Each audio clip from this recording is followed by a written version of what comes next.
जय हिंद साथियों, welcome to my channel JP guidance. जी हाँ, जेपी गाइडेंस। तो प्यारे साथियों, प्यारे विद्यार्थियों, आज हम आप लोगों के लिए अध्याय 9.2 लेकर के आया हूं। आज हम लोग अध्याय 9.2 पर चर्चा करेंगे। अवकल समीकरण 9.2 पर चर्चा करेंगे। पिछला वीडियो में हम लोग 9.1 को देखा था। 9.1 में पूरे थ्योरी को देखा था। थ्योरी के साथ साथ पूरा प्रीवियस क्वेश्चन को देखा था। इतना ही नहीं, पूरा एनसीईआरटी का सॉल्यूशन को मैंने देखा था। तो आज हम लोग देखेंगे 9.2 का थ्योरी और 9.2 से संबंधित पूरा का पूरा क्वेश्चन। जितना चैप्टर्स में क्वेश्चन दिया उस क्वेश्चन को हम लोग देखेंगे बाबू। तो देर ना करते हुए हम लोग सीधे टॉपिक पर बात करते हैं, क्योंकि एग्जाम काफी करीब है। तो बच्चा बेहतर करना है, बबुआ बेहतर करना है, तो चैनल के सब्सक्राइब कर ले जा, ज्यादा से ज्यादा थोड़ा शेयर कर दे जा। मैं गारंटी देता हूं कि आपको कहीं भी मैथ में किसी भी प्रकार की दिक्कत नहीं आएगा। आइए बाबू, हम लोग टॉपिक पर बात करते हैं, ध्यान दीजिएगा। अध्याय 9.2 हम लोग थ्योरी देखेंगे। थ्योरी के बाद हम लोग क्वेश्चन को देखेंगे बाबू। तो इस चैप्टर में पढ़ना है संगत अवकल समीकरण।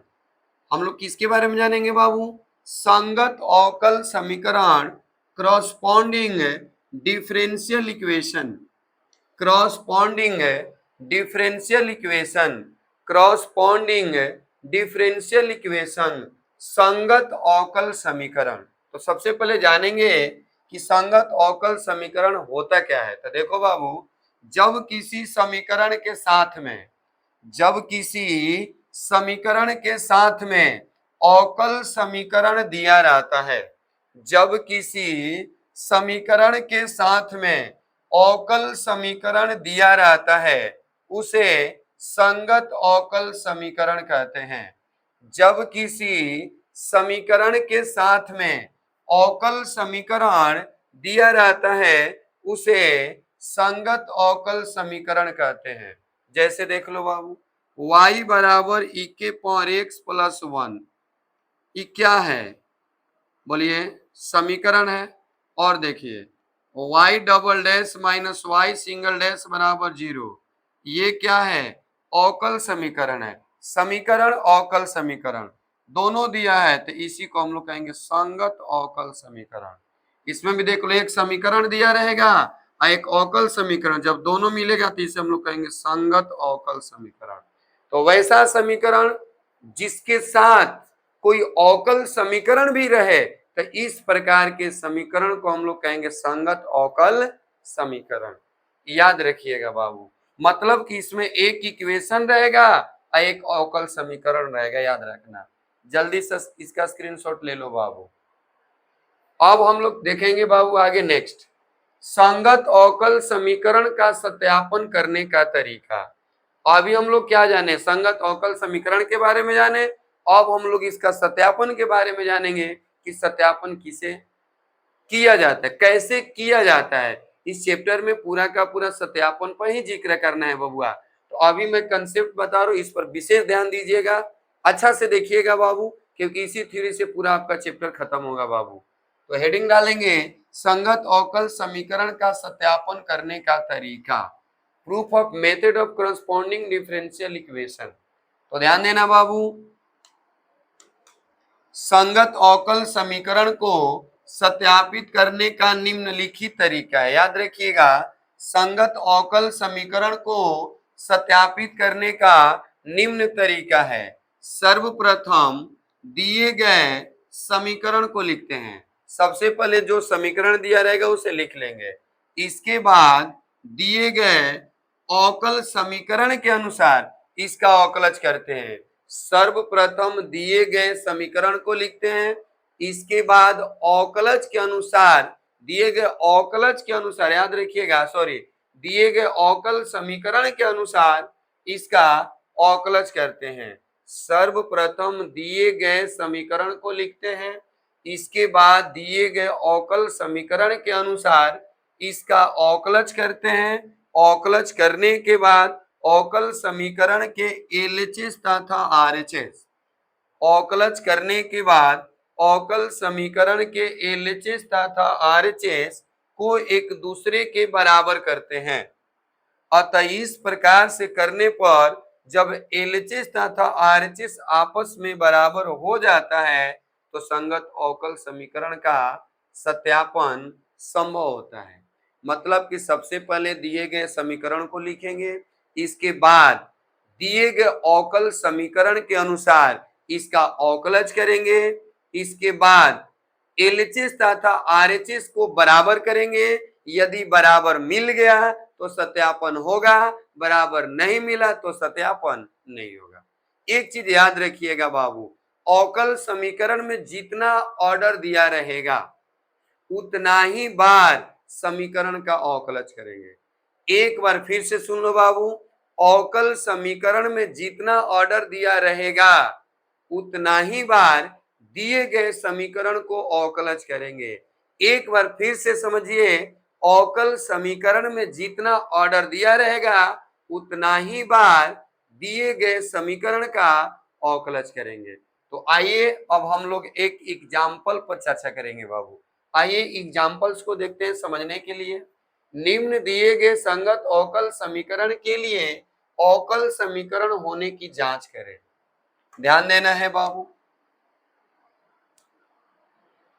देखिए पहला क्वेश्चन, मैंने ही बोला है ना कि जो समीकरण रहेगा जितना बार ऑर्डर में अवकल का दिया रहेगा बाबू, यानी अवकल समीकरण का जितना ऑर्डर दिया रहेगा इसका अवकलज उतना ही बार करेंगे। तो आइए देखिए बाबू, सबसे पहले दिया गया है y बराबर e के पावर x प्लस 1। बताइए कब बार करेंगे? डबल बार।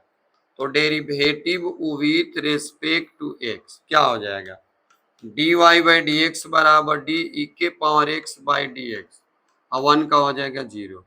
तो क्या मिला? dy बाई डी एक्स बराबर e के पावर x। ऑर्डर कब है? दो है। तो फिर क्या करेंगे?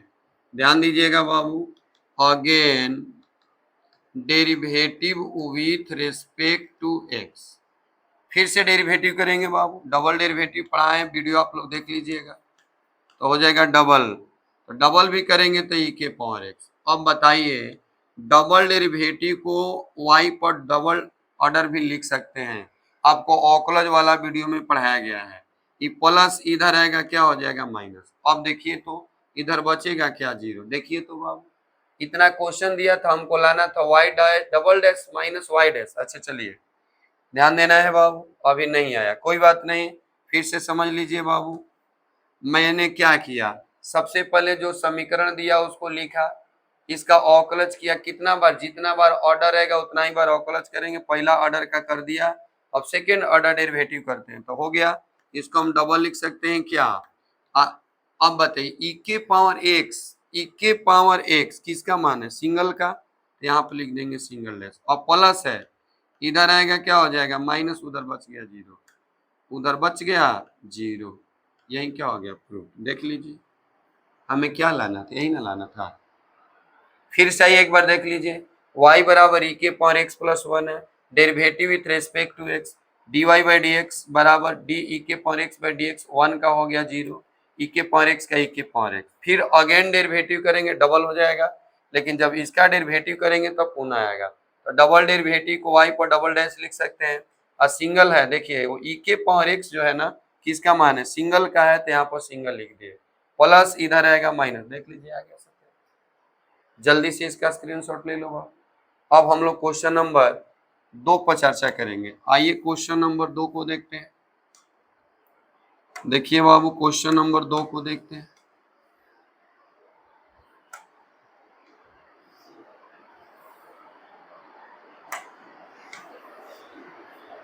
ध्यान दीजिएगा क्वेश्चन नंबर 2 बाबू।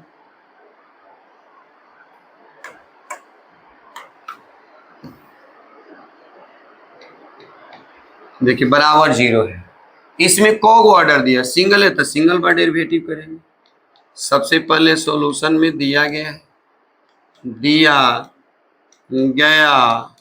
है, क्या दिया है बाबू? y बराबर x square plus 2x plus 1। Order की संख्या 1 है, एक बार करेंगे। Derivative with respect to x क्या हो जाएगा? dy by d x, x square का 2x हो जाएगा, एक्स स्क्वायर का 2x का 2 इसका हो जाएगा 0। अब बताइएगा बाबू, इसको हम वाई डैश लिख सकते हैं क्या? प्लस इधर आ गया माइनस, ये भी प्लस इधर आ गया माइनस, उधर बच गया 0। देखिए y dash minus two x, देखिए सिम आ गया कि नहीं है? कितना आसान है जी। मैंने बताया कि जितना ऑर्डर रहेगा उतना बार अवकलज कर दोगे बाबू, डायरेक्ट आपको सत्यापन मिल जाएगा। इसमें डबल ऑर्डर था तो 2 बार अवकलज किए थे, इसमें सिंगल है तो कितना बार किए? सिंगल। जल्दी से इसका स्क्रीनशॉट ले लो बाबू। आइए और क्वेश्चंस देखते हैं समझने के लिए। क्वेश्चन नंबर 4, ये ऐसे आपका एनसीईआरटी का ही है, 9.2 का है। क्वेश्चन नंबर 4 देखिए बाबू, इसको भी कवर करेंगे एक बार ही, बहुत बढ़िया। इसको भी कवर करेंगे एक बार ही करेंगे। तो आइए इसका सॉल्यूशन करते हैं। सबसे पहले इट इज गिवन दैट दिया गया है, क्या दिया गया है? y बराबर cos x plus c, derivative with respect to x क्या हो जाएगा? dy by d x. Cos का डेरिवेटिव क्या होगा? माइनस साइन एक्स, और c का हो जाएगा 0।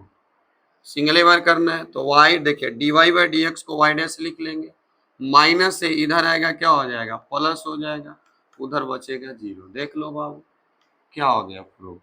मतलब इसमें करना क्या है, जितना ऑर्डर रहेगा उतना ही बार इसको हम लोग क्या करेंगे? अवकलज कर देंगे। आइए क्वेश्चन नंबर 4 देखते हैं, जल्दी से इसका भी स्क्रीनशॉट ले लो बाबू। क्वेश्चन नंबर 4 देखते हैं बहुआ। अब हम लोग क्वेश्चन नंबर 4 पर चर्चा करेंगे, ध्यान देंगे बाबू। 4 नंबर क्वेश्चन, आइए 4 नंबर क्वेश्चन पर चर्चा करेंगे बाबू। इसमें भी क्या करेंगे सॉल्यूशन में? सबसे पहले दिया गया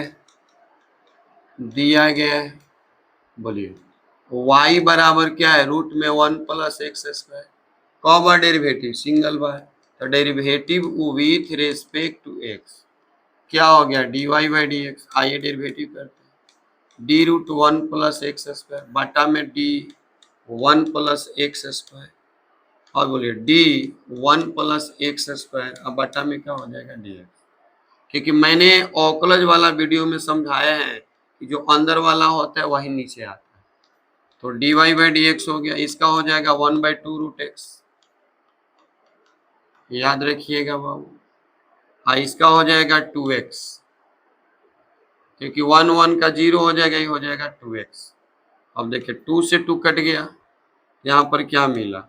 D y by d x बराबर मिला x अपॉन रूट में 1 प्लस एक्स स्क्वायर। ध्यान दीजिएगा बाबू, हमको लाना क्या है?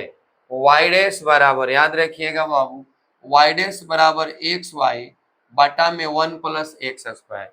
अब बताइएगा dy बाई डी एक्स को हम क्या लिख लीजिए? y dash. क्या लिख लिए बाबू? y dash. अभी क्या मिला?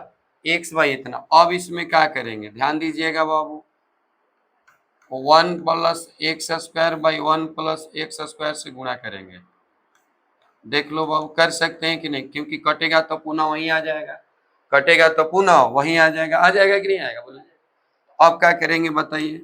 एक्स बाई, अब रूट रूट में गुणा करेंगे, हटेगा तो क्या हो जाएगा? X square. ये किसका मान है देख लीजिए, वाई का ही है, यहाँ पर लिख लेंगे वाई। यही क्या हो गया प्रूफ। कितना आसान है यार। देखिए खाली गुणा किए तो किसका मान हो गया? वाई का, इसमें गुणा किया स्क्वायर। तो चलिए बाबू अभी तक हम लोग क्वेश्चन 4 देखे, तो आशा करता हूं कि चारों तक क्वेश्चन अभी समझ में आया होगा, कंसेप्ट भी समझ में आया होगा। तो प्लीज बाबू यदि समझ में आया है तो कमेंट में जरूर बताइए। फिर हम लोग मिलेंगे नेक्स्ट पार्ट के साथ, इसी का अगला क्वेश्चन को देखेंगे बाबू। इतना ही के लिए धन्यवाद।